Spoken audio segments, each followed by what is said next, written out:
اور جن میں سے چند مشہور نام ہو سکتے ہیں لیکن زیادہ تر نام نہیں لیے جا سکتے، کیونکہ شیخ ابو طالب مکی رحمۃ اللہ علیہ نے قوت القلوب میں ایک بات ارشاد فرمائی جس کا مفہوم یہ ہے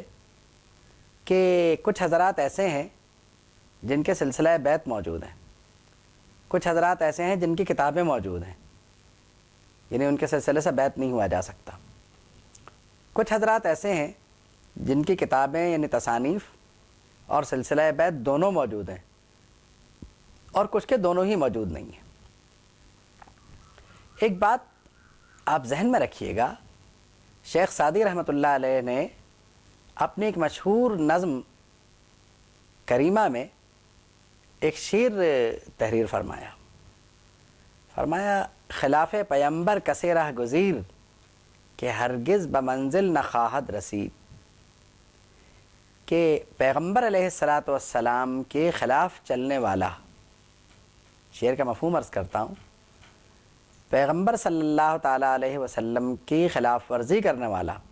ان کی تعلیمات سے انحراف کرنے والا، وہ سوال ہی پیدا نہیں ہوتا کہ منزل مقصود پہ پہنچ جائے۔ مطلب کہ دعوت تو بہت بڑی بات ہو گئی، منزل پر جب خود نہیں ہے تو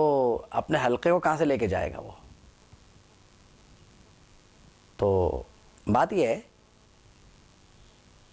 کہ اختلاف وہیں سے پڑتا ہے جہاں ہم نبی کریم صلی اللہ تعالیٰ علیہ وسلم کی تعلیمات کو فراموش کریں اور وہاں خواہ رائے زنی کا اظہار کرنے لگیں، رائے دینا شروع کر دیں، یا اولیاء کرام کی وہ تعلیمات جو ہماری سمجھ میں نہ آئے ان کی خواہ تشریح شروع کر دیں، وہاں سے بات بگڑتی ہے۔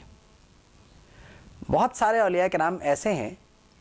جن کے ملفوظات بڑے کمال کے ہیں، ان کے ملفوظات کو پڑھ کے ہم اندازہ لگا سکتے ہیں کہ معاملات کہاں جا رہے ہیں، اور انہوں نے جو منازل طے کی ہیں اللہ کے قرب کے لیے وہ بھی دراصل شریعت کے مطابق ہی ہیں۔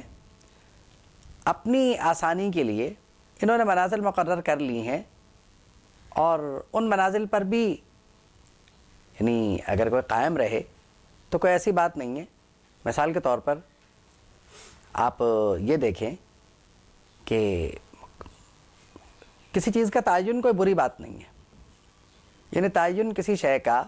کسی شے کو کے لیے کسی حد کا مقرر ہونا یہ کوئی بری بات نہیں ہے۔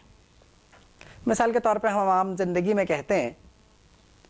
جہاں ہم جاب کرنے کے لیے جاتے ہیں وہاں سے لے کے ہمارے گھر کا ایک ڈسٹینس ہے، اور ہمارے گھر سے لے کے ہمارے آفس تک ایک ڈسٹینس ہے۔ تو اگر تعین بیکار ہے تو پھر تو ہمیں یہ کرنا چاہیے کہ اپنے گھر کے بجائے کسی اور گھر میں گھس جانا چاہیے، کیونکہ مقررہ مقام نہیں ہونا چاہیے، یا اپنے آفس کے بجائے کسی اور آفس میں چلے جانا چاہیے، کیونکہ ہم تو مقرر کرنے کے قائل ہی نہیں ہیں بات کے۔ تو معلوم یہ ہوا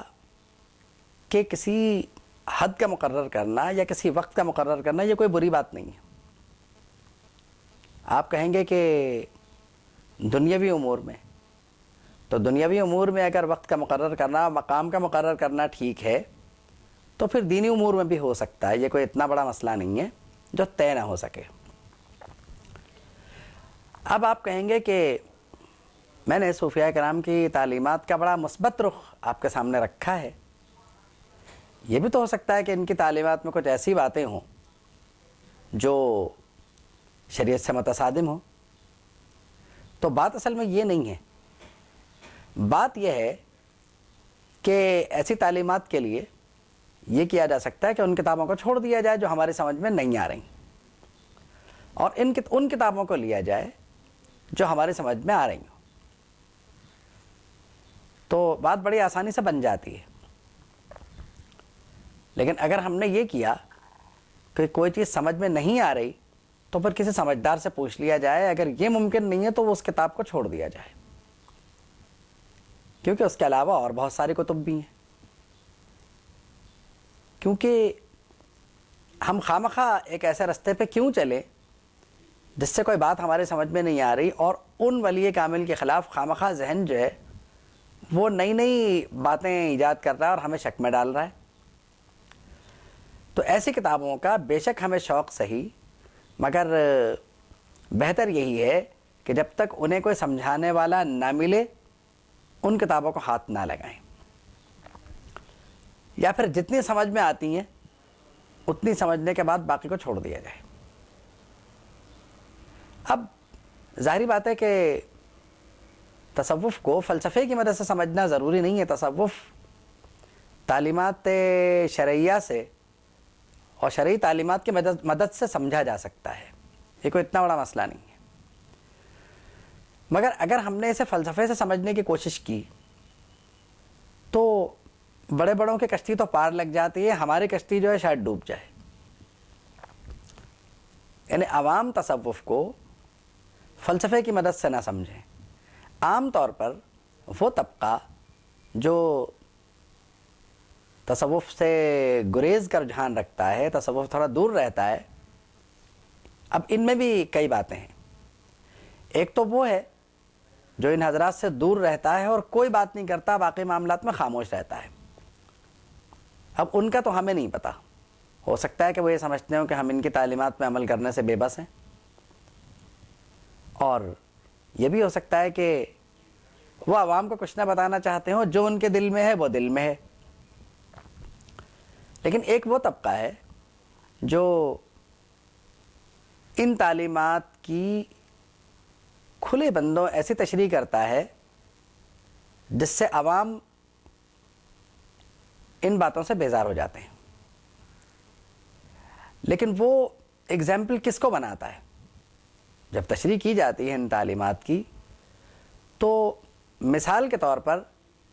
وہ فلسفیانہ رجحانات کو لیتا ہے اور ان کی مدد سے وہ یہ سمجھانے کی کوشش کرتا ہے کہ تصوف غلط ہے. تو ہم تو یہ کہتے ہیں کہ تصوف فلسفہ ہے ہی نہیں،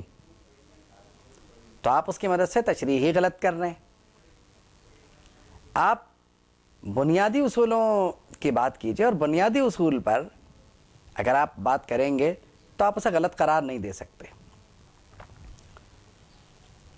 اخبار ظاہر بات ہے کہ دنیا میں تقریباً سبھی پڑھتے ہیں.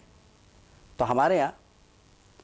اخبار میں ایک دن ایک کالم تھا، اس میں ایک بڑا دلچسپ سوال تھا. اس میں کسی نے سوال کیا کسی بہت بڑے آدمی سے. اس نے کہا کہ فلاں جو ہیں وہ تصوف کے مخالف کیوں ہیں؟ تو انہوں نے وجوہات تو نہیں بتائیں کہ وہ مخالف کیوں ہیں، انہوں نے ایک بڑا کمال کا جواب دیا. وہ کہنے لگے کہ تصوف کے مخالفت، یعنی اس سوال کا مفہوم مجھے جواب کا یاد رہ گیا کہ تصوف کی مخالفت اگر کی جائے تو ہمیں بہت بڑے بڑے لوگوں کو اس سب سے باہر کرنا پڑے گا. یہ بات تصوف کے فیور کے لیے اور تصوف کو سمجھانے کے لیے بہت ہے.